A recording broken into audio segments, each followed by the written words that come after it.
All right, welcome to another episode of Design on Purpose, the WordPlay Studio podcast.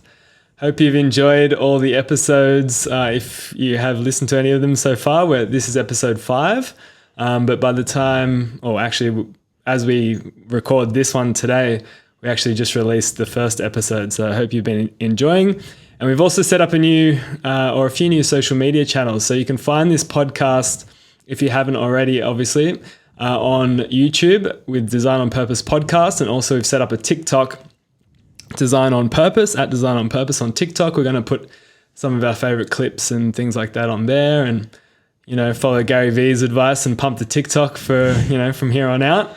And same with the Instagram. So, you can always find us at WordPlay Studio as well. But we've just set up a new page specifically for the Design on Purpose podcast at Design on Purpose. So you can get us on there. We'll be there, reach out, DM, and that's where you can find us.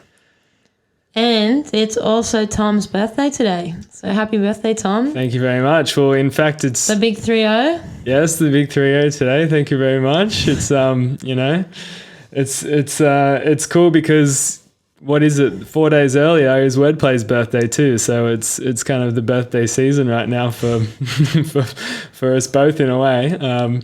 So it's cool because we got to celebrate our 7th birthday on Saturday on the 26th of March too, and then 4 days later it's my birthday. So it's always a bit of a hoo-ha. So today, it was kind of interesting to be chatting to our old colleague Nick Rosa just before, who's joined us on a WordPlay sabbatical before. But today we thought it would be appropriate to sort of talk a little bit about something that's been pretty important in our WordPlay story, I guess, and really pivotal in defining a lot of the things that make WordPlay, and the way that we've sort of, I guess they've really helped facilitate or been a part of a process of us getting to know ourselves as an organization and ourselves as friends and co-workers and whatever. And we've had a whole bunch of different sabbaticals over the years. So maybe you want to just kick it off, Rix, by giving an explanation of what a sabbatical is. Yeah, so a sabbatical is when we take time out from client work, and we usually will go away for a week for uninterrupted time to spend working specifically on WordPlay stuff. And we kind of know the gist of what we want to get out of that week in terms of like the previous ones, we've been there to work on our core strategy. So like our purpose, mission, vision, and values. And we just spend the time, just diving deep into that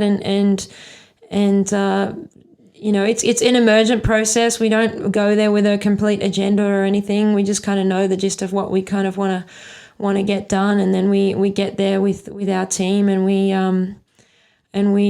make a little bit of a rough plan beforehand, or the first day of the sabbatical. But then we kind of, each day we kind of set what maybe some inputs or things that we want to look at or share, and then we kind of work from there. But it's always really, we always come back with, on another level to what we were when we first got there. Yeah, because we usually do have like an intended output that we want to achieve during the week. I wrote some of these down before because just in case just to refresh our memory of all the sabbaticals that we've had, and the I guess the what we're working on at the time. And it's pretty interesting because you look back and it's like those weeks have a lot of memories to each of them as well. Like looking at that list, you're like, oh, of course, like that was that time where we had that sort of like realization around certain things, or there was, and then obviously we're out of a critical part of the sabbatical is to actually change the environment as well, right? Because it's so easy to be, you can't really have a sabbatical in your office because you're just stuck in that same mindset, and you need to kind of refresh things and switch it up a bit to open up new trains of thoughts and new perspectives. Yeah, that's right. It's just like creating an environment or stepping out of your current environment and going somewhere different, so you can really kind of step out and find some perspective on things, so you can look back at things from outside in a completely different space, and it really helps you to untangle things and unpack things and rework things, and it's always heaps of fun and, you know, great conversations to be had. Oh, for sure. There's a lot of conversation. The conversation never ends, you know, because we're not suckers, but we don't stick to the 9 to 5 sort of like regime, I guess. You know, we're friends and we like to hang out and you know, do things. You know, we do things socially together, but the sabbatical sort of takes that whole blend of like life and like work to a different level, doesn't it? Because it really creates that container where like there's that, like, because, you know, and like any sort of design event or, you know, like an MG Taylor event, it's the same sort of thing. Like it's got this sort of focus, like slow start, and then it kind of ramps up, and then you get to the point where it's like, oh shit, like, you know, it's Wednesday, we've got a couple of days left. Let's, you know, start pumping some of these outputs. Hey, like we do treat it like that in a sense, like not a traditional MG Taylor, you know, event, but, you know, we do go through those stages of like scan, focus, and act. You know, we're scanning, we're sharing, we're looking at, you know, other inputs and kind of looking at some of the issues that we're having within the business and some of the goals that we have. Sometimes we take the inputs or the stuff that we've created from previous sabbaticals and we like put it up in the space. So we're actually creating the environment that we work in. It ends up looking a bit a bit not sketchy, but like a bit well, like towards the end, a bit cagey. Yeah, no, it's a bit crazy by the end, you know. Like, but you see the work going up. The work goes up on the walls, and it grows. The space evolves over time, and, you know, we make breakouts and we make our, you know, environments to suit the work that we're doing at that moment in the sabbatical. Yeah. I'm just thinking of, I think it was just looking at the list. It was our third sabbatical. We're out at Urunga, just kind of on the coast of Belgium there. That was so cool. But we rolled out on the first sabbatical we ever did in where were we? In Byron. In town of Byron. Which is ironic in a way, because now we live up in this area, which is kind of, you know, it's like we're now like we're in a place where we would used to sabbatical to switch up the environment. Now we kind of call this area home, which is cool. But Byron, that one we rolled out the timeline and on butcher's paper and pinned it up on the wall, and we did these exercises. The timeline. Oh, that was the first one. Yeah, the first one we did the timeline and the difference mapping mainly. Yeah. And then was it Bali or Bali, we brought the butcher's paper, or you brought the butcher's paper and rolled it out and put it back up in the next one, which would have been, I don't know, like 6-12 months later or something like that. And that was so crazy, because I looked at that timeline like not that long, or a few years after, and it was really, really crazy, because like we put all these goals on this timeline. Like we went back into the past and we went to the future, and we did this like kind of history of the future, which is like an MG Taylor mod.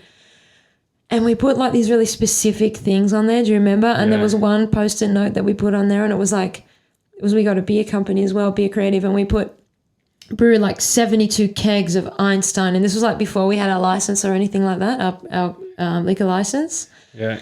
And then I rolled that out like years after, and the first batch of Einstein we did, it just came out of that random number of 72 kegs. It was so specific. Well, it just shows how powerful that is, like doing those sort of like quite specific, you know, idea or manifestations of something, where you're like planting that seed, and then the subconscious almost like all the universe kind of works it out for you. But it's pretty trippy. I wouldn't mind rolling. Do we? I think we still have that somewhere. I think, was it rolled up in a tube? I don't know where that is. It'll probably be somewhere here. Yeah, I think maybe. I think we kept it, but you love throwing shit out, so you probably chucked it. I like to clear stuff, not throw stuff. I do like throwing stuff out too when it's not useful anymore. But we had it on record, so everything we do on these sabbaticals, just like an MG Taylor event or a design event, we capture everything. So we've got the physical artifact, but then we have the digital record too, to always be able to pull back up and every post-it, every note, like we scan everything, we photograph everything, we take photos of the space, we take photos of ourselves working, we record stuff, we do audio recordings, we do video recordings, we just document everything, because that then feeds in, like into the story. And then if you ever wanted to bring somebody onto the team or whatever, it's like it's all there as like part of our kind of history of wordplay. That's true. And also, as part of our history of wordplay, one of our sabbaticals, or the third one on here, we actually recorded a podcast documenting the previous few years, or like a series, almost the founding story, pretty much. I think there's like 9 or 10 episodes or something of us years ago now, which is which was a pretty cool output of one of those. Of those years in general, just capturing all that. But the sabbaticals were definitely, to be able to get that done in a way, because we're kind of commenting and like having those having the space and the time and the freedom to just hang out and actually tell that story was pretty important. And but how did we get into sabbaticals? I know we kind of all were floating, like we were quite obsessed with them at the beginning of wordplay for a bit. I think that was your idea, wasn't it? I think, I can't remember who started, but we were into Sean Wes. Remember Sean Wes? Oh, that's right. And he was like, my gosh, he had this whole thing around like sabbaticals and what did he would work 7 days and then have 1 day off, or like 7 months, 1 month off, 7 years, like he had something, some formula like that, some rule. And we were just starting wordplay, so we were like had a lot of energy. We hadn't been we haven't had all the crazy experiences we have by now. We're kind of fresh, going, oh yes, and let's like start off on the right foot and take sabbaticals and things. And we had these ideas to do it, but sorry. No. Oh, sorry, that was me. But I just remember that there was also another piece to that too, wasn't there? Because we were at the MCIC at the time, the Michael Crouch Innovation Centre. Remember that? And Matt and Gail were there. Yep. As artists in residence. And if you're not sure who Matt and Gail are, like we had no idea who they were when we were at the MCIC, but they're these amazing designers. But they founded this MG Taylor methodology, which we've been really deeply involved in and learning, and we will continue learning and keep practicing. But when we were there, we were documenting the story of the MCIC into a book, so that they had record. And Gail mentioned something around like it's important to document the beginnings, because that's kind of like the essence of the culture, or that I can't remember what exactly she said, but it was something that really kind of sparked in me. It's like, okay, well, that seems like it's really important to do that. So, if we're a young company, we should really focus on documenting and keeping good record of where we came from, so that if we ever lost course for whatever reason, or if we ever needed to come back to something and reevaluate, that we've got like this record behind us of what we intended to do, and we can always come back to it and do like a bit of a pulse check, I guess. Well, that's super true. And I think like back in those days, like I don't know what year that first, I think it was maybe end of 2015 or early 2016 or something, when we did the first sabbaticals, probably within our first year of business or something, and we're working quite hard and had a lot on our plates, getting the business off the ground. And I think there was this common desire between us all to make sure we didn't fall in the habits or these patterns of just being ordinary, I guess, or like just becoming any other design agency or people or designers or anything. Like we had this sort of like desire to do things differently and experiment with different ideas, whether it was living together after that, which I think might have even came from a sabbatical too. No, it was the first one. It was Byron, and you came up with this crazy idea. After we remember? had the sabbatical. Luke was not into it at all. Not into this idea. And I was kind of like, no. Maybe like, well, I'd lived with you before, so for me it wasn't too much of a jump, but like, I thought. It's because it really clicked for me on that sabbatical, was that because I went through a breakup and me and my partner at the time were living together, and when we broke up, change my situation quickly, and you had a spare room, so I moved in with you, which was great. And so that sort of started to happen, like that experience happened. And I think pretty much like a month or something after that, we went on a sabbatical for the first time. Like, we should all live together. Yeah, but we were experiencing, you could, there was misalignment within our, like, because we used to have a third partner, or we did have a third partner, founding partner, Luke.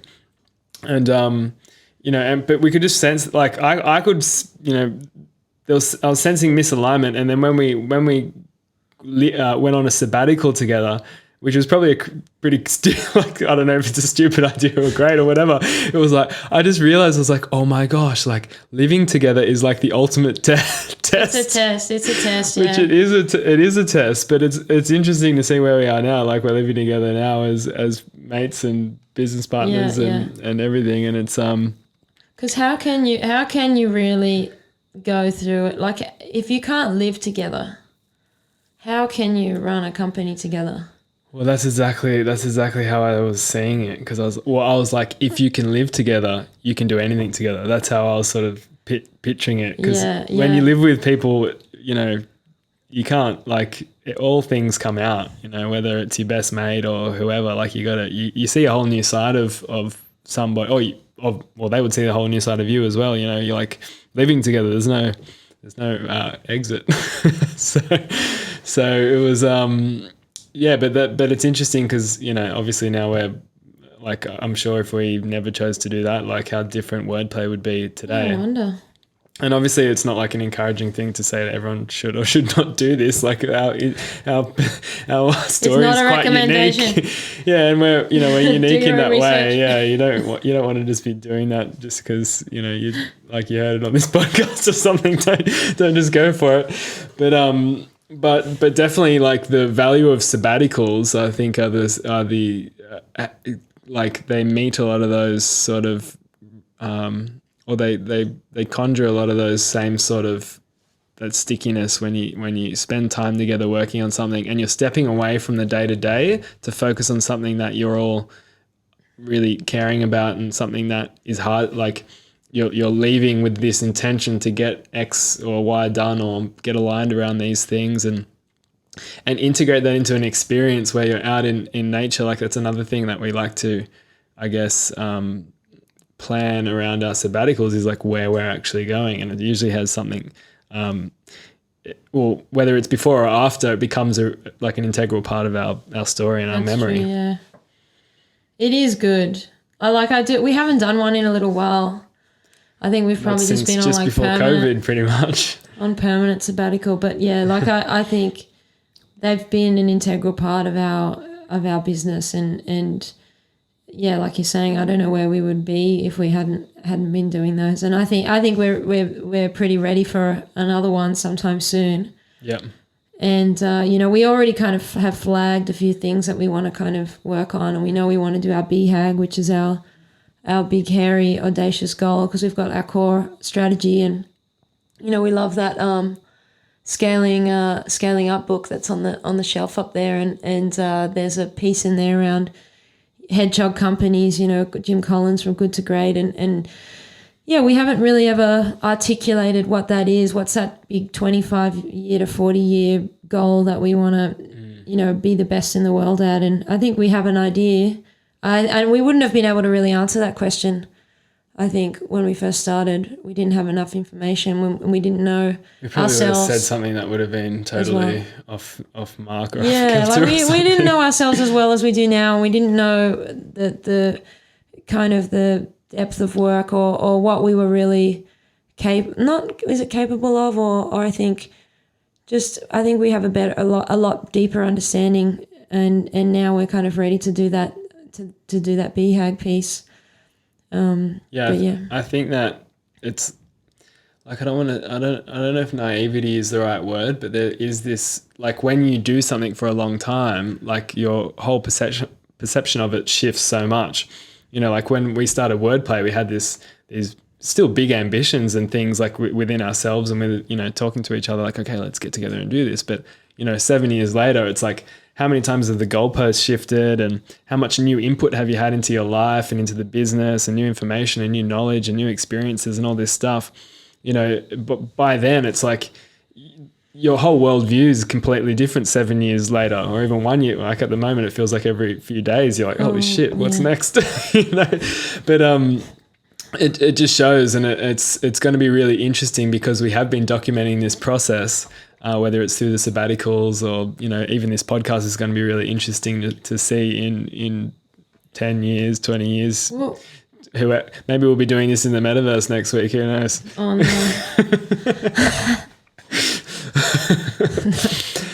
Virtual shack. No, I mean, we did record a lot of stuff. Like we went through this phase of carrying around this microphone, remember? And we were like recording, and we record all the sabbatical stuff. Yeah, that one. And like now I listen back and there's actually like this old like recordings of us on like SoundCloud of like when we first started. And it was more like a reality kind of thing. But I listen back to that now and I'm like, oh my gosh, like we sound like little babies.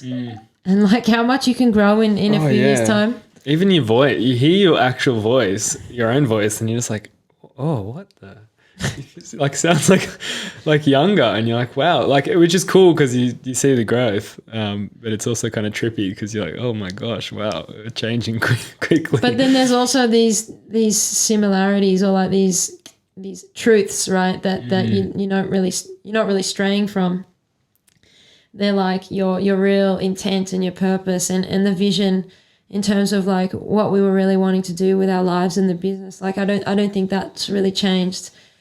I'm so curious, like now that we're talking about all this stuff, I really need to see that timeline because I remember us putting it's on the file drive. It's on the server. Yeah, we got to pull it up and look at that because I feel like we had. It's probably more stuff. Yeah, there's more stuff that we're doing now that we're just doing like almost effort, like without thinking about it. But even like I remember we had this whole conversation around not having a full-time team. Because we're really in this, like with MG Taylor. That's exactly one of them. I was thinking about that the other day too. That exact, yes, true. Because with MG Taylor, you turn up to an event and there's all these knowledge workers and the facilitation team. They haven't really worked together. Maybe a few of them have or whatever, but you're kind of, you're gelling for that prep day and you're delivering an event. But you're being brought on with to give your gifts and your skill set for that event, and share your gifts, and I think that's something that's we talked about on that first sabbatical. Yep. And it was around, do we want a full-time team? Do we want to become like this big agency with all these overheads of permanent staff, or do we want to be nimble and build teams specific to a project? Because different clients have different needs and styles and you kind of just want to go, okay, well, let's just scope this out and actually see what the requirements are and what we're actually trying to achieve here.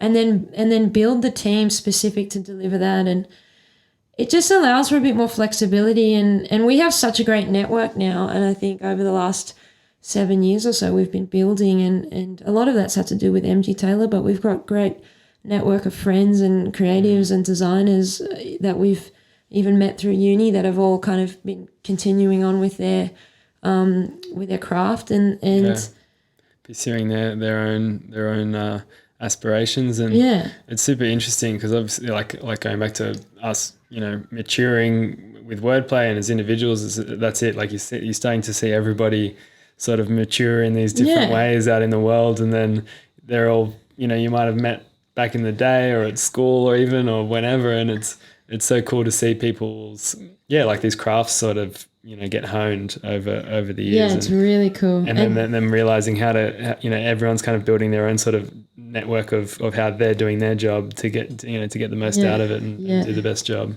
And you never know when someone's going to come back around. You just don't know.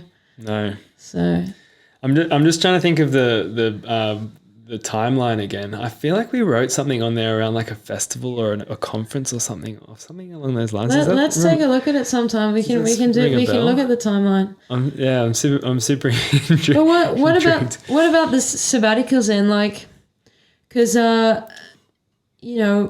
we've talked a little bit about how we do, or why we do them and how we do them. But like, let's say if somebody was wanting to do a sabbatical for their business, if they felt like it would be good to kind of step outside of the business and just be focused for 1 week, you know, what would they need to go in there prepared for, and how would they be ready, and like let's talk a bit about that, because I think well, I guess it depends on who we're talking to, like, because if you're you know, if you're a founder or something like that versus a manager in a company seeing that this could be a valuable thing, and depending on what age people are at and what kind of family requirements they have too, because obviously for us to do sabbaticals at the time, you know, or now even, you know, not having families and stuff would determine how you would, I guess, design it and approach it. But I think before you have a sabbatical, you need to have an idea of what's one of the main goals that you really need or challenges you need to solve, and having a clear idea of that first, because there's no point going on a sabbatical for like without really already having like pre sort of idea or knowing that, okay, we need to get something done and we're ready to like, you know, put some time aside, because there's also an investment doing a sabbatical, right? You're taking a week out of the studio or whatever. And it depends what kind of business you have too, because if it's like for us, a service business, you know, you got to sort of put client work aside to focus on your own stuff. You've got to make time for it. But at the same time, I don't think you really need to have it nutted out what you're going to get done. Not nutted out, no. Because the first day you could just be doing a bit of a deep dive into these things. You know, people could be bringing ideas to the table, and you could be kind of giving a bit of or doing a bit of a scan and then you can be kind of working out, like working through these things and prioritizing them and saying, okay, well, if we walked away with this by the end of the week, that's going to make a massive difference. And then you can kind of like plan around what's involved in unpacking and solving that problem. Yeah. Yeah, I guess what I was saying was that like having some sort of idea of what some of those things are, because you might need inputs. You need to be prepared for the sabbatical. Yeah. You know, like we like to bring all our kits and our work gear and our whiteboards and Post-its and everything, for instance, because we kind of have a sense, like, you know, that first one, we're like, okay, we're a brand new company. We need to kind of like expand the thinking and kind of get some of this stuff down on paper of like where we're actually going on a long-term sort of thing, and then kind of fine tune it from there. And then, you know, looking at the next one, we did values, for instance, and I think there was more outputs of that as well.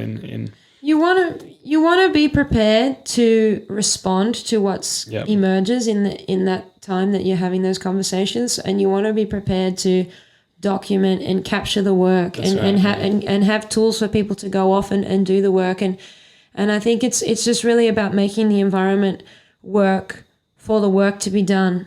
You know, that's normal at home anytime, or at the office anytime, or wherever you're working. But on sabbatical is the same thing. It's like you find a place, or like an Airbnb or somewhere that you can go that's got the right space and maybe has a bit of an interesting kind of feel to it or whatever. But that space then becomes the vessel for the work to be done, and it's really just about, you know, you don't need to go overboard in planning, and you don't really want things to be too rigid, because you want it to be emergent. But it's really about the responsiveness and setting yourself up to be able to respond. Because what happens on a sabbatical is there's a point where something shifts. You know, same with I guess an MG Taylor event, but all of these sabbaticals we've had, there's been an aha moment where we've gone, holy shit, like, you know, this is it, and then it shifts you up into that next gear for the third of the week or whatever. Like whenever that, you know, it's kind of like you've done the scan, you started to like there's some moment where it shifts and it's just like boom from there on. And it's obviously, like you're saying, it's like comes down to the environment and having that responsiveness, because you never know, you know, you're not just going, okay, like between 11 and 12 and 1, like there's like all the in-between moments that really play like that create that magical stickiness between it all, that then stuff that magic emerges from that. It might even be like we like to do bushwalks or go out on one morning or do some things outside, and then like after doing a big brain dump or something, we go out and do something and come back, and then it might be having a beer or staring at the wall, like the wall of all the work, not just a blank wall, where you start to, you go, oh wow, okay, like I'm seeing what's starting to take form here. Yeah, it's important to have a bit of fluidity and looseness to the work and what you're doing, so that things can emerge. But then also what you're talking about there is like anchor points. Yep. And I think like time boxing things. You're doing intensive time boxed pieces of work with some assignment or some kind of report out, which is classic, MG Taylor or design thinking, and then you're creating those moments to go out and step away from it, and shift the energy, or so it doesn't become stale, and you can come back to it with a different perspective and fresh eyes almost. Yeah, one particular sabbatical, which I think will go down in both our memory books, is the one that we had at Lura up in the Blue Mountains. Oh, that was amazing. It was amazing, and that was when Bennett was a part of the team, and we got this beautiful Airbnb house on the edge of the cliffs there at Lura, looking out over the Blue Mountain. That was amazing. Looking out south over the valley. So we're literally like had these beautiful big wide glass panel windows looking out over this valley, and we used the windows as our whiteboard, as our plenary wall, where we're putting up all our post-its, and we actually mapped out our purpose, mission, vision, and values, which the values came from one of the prior sabbaticals, and we sort of just like scattered it out and mapped and sort of jotted this stuff out separately one day. Like everyone put their own versions of it up, and we laid it out, and then it became like this crazy vision. We had one of those nights where we saw it as this eagle, and now that's became like a really core part of our business as well, is like this eagle workshop. The eagle workshop, exactly. And it's like, without like how that, I don't know any other way to make that sort of those moments happen like that, because it was just so like, and it was, I think it was maybe on the fourth day, or like it was towards the, you kind of get it warms up, doesn't it? Like you kind of, you do the scanning and you're kind of just easing into it, and then it gets to a point where the momentum starts to pick up, and the creativity starts to pick up, and then you really starting to fly. And it all becomes input, doesn't it? Like the conversations at dinner, and they don't necessarily have to be around work. It's just kind of like downtime and friendly, conversation, and then it all kind of feeds in, and then it starts building up, and then you by the end you've ended up kind of like walking away with this new, I don't know, like a what do we say? Just like another bit of a bit of it. Oh yeah, the itness. Oh gosh, so let's not talk about that. You got a new part of it. Yeah. Yeah. But I think sabbaticals are definitely something that, if you're feeling like you're stuck in something, or you need to find a fresh perspective, and if you're not finding time to focus on solving some of the problems with your business, or put your business first, and especially if you're in a client-facing business, really the sabbatical is something that is just so valuable in that way. That's and it. Just putting things aside, and you've got to plan for it and make the time for it, and create the space for your team to go and allow for that within the business. If your business needs to keep going, you don't want to be going on a sabbatical stressed out about not doing the work, because then you're just not really getting the most out of it. You may as well have just stayed and gotten stuff done and planned it for you need to do it where you can really dedicate the time and relax the space into it. You don't want to be stressed and feel like you're juggling too many things. You really just want to be immersed in the work and with time with your team. So yeah, and it's not necessarily like, because I think some people can think of a sabbatical, like maybe some people do, but like it's like a bit of a chill out thing. But it's like it's not, but there are parts, like the process should be very enjoyable. You need to make it fun. You need to make it relaxing whilst you're working, and it's like and obviously choosing a great location or something like that is a key and part good of music. Have some great music there. Food, like we love to take turns cooking and just kind of like switching it up. Who's taking care of each day of that and just getting out and exploring a local area. We love to get through a few cases as well, don't we? Of beers on the sabbaticals too. Yeah. Well, especially when it starts to pump up, gets to the point where it's like time to get shit done. It's like that can be a pretty, even with the best intentions. It's like, oh yeah, well this time we're gonna like make sure we do a lot more yoga and like yes, less beers, but we do love to have it. And we're having a beer tonight because it is tonight. It's the day's done anyway. But we've got a few things to celebrate, which is cool. But yeah, just to I guess just think about what it would actually mean for you to go on a sabbatical with a clear intention and how valuable that is to you and your team. I'd love to facilitate some sabbaticals for some businesses. Yeah. It'd be super fun. Yeah, well, you could do some pretty, good stuff with the right team, with the right people. We could, yeah. It would be so fun to share that experience with other people and get them experiencing the value that we've gotten out of it. So yeah, especially with the skill set we have, designing, events and doing that sort of work in a more like in a design space, but doing that in a like the next level up of that, of like organizing it all through the day and the night. Really, really immersive, because you're living in the work, you're living in it. And there's something I think like really, because I'm just looking at all these, and all of them we've been getting out into nature in all of those. Most of those, like even when we're in the States, we spent a bit of time in San Francisco, but went out to Portland and met Chris. Wasn't it? That was when we just met him. But when I visited Matt and Gail in the forest, that was cool. Where they yes. Balala, that was so cool. So I think all the hummingbirds. Oh, it was amazing. It's so beautiful up there. And but that's it. It's like also just getting into nature and just kind of like, because that, like, you get so much. It just works. You get all these different downloads about like such a good way to process and step away from your, I guess, more man-made life, when you're in a natural environment for an extended period of time, the air, the sounds, the animals, everything.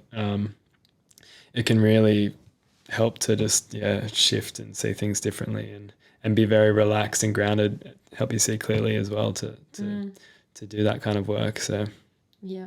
And on that note, don't we have a dinner reservation that we need to get to for your birthday? Probably a little bit late, but we can wrap it up there.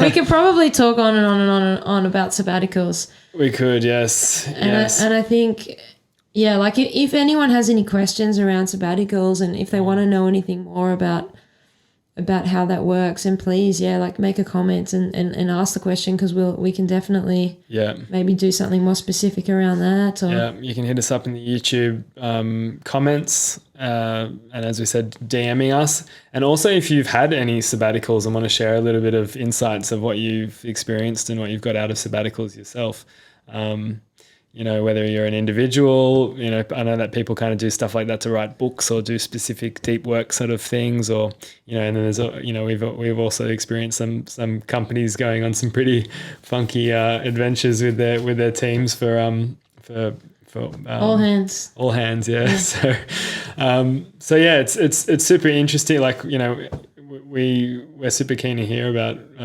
what everyone's experiences are with that, and. Yeah, as we've said, TikTok. We're on TikTok now at Design on Purpose. We're TikToking, and it's a whole nother thing to wrap your head around trying to post on there. I was like, holy shit, I am getting old. Like, it's just like all these extra options. I can't work out the TikTok. I can't. I did a post today. of something very basic, and it makes a little bit Is more that where sense. that But there's a weird- lot more to. You can do a lot in there. Is that where that weird voice comes from that everyone's got on their Yes, site? it's a TikTok thing. There's What all these is things. that? There's all these things. It's a voice you type, and then when you play the No TikTok, way. it says it's like a what do you call it? Like a I don't know. a voiceover, Like a Siri for a voice. TikTok. Yeah, yeah. But we're getting on the bandwagon because Gary Vee says so, and he's a visionary with that stuff. Everything he says around social media usually comes true. So yep, we're on TikTok, we're on Instagram, as we said, at Design on Purpose, at WordPlay Studio. You can also check out hopefully it's a new website by the time this episode launches, www.wordplaystudio.com. And hope you've been enjoying the previous episodes. So stay tuned, and we'll be back next week with another episode of Design on Purpose.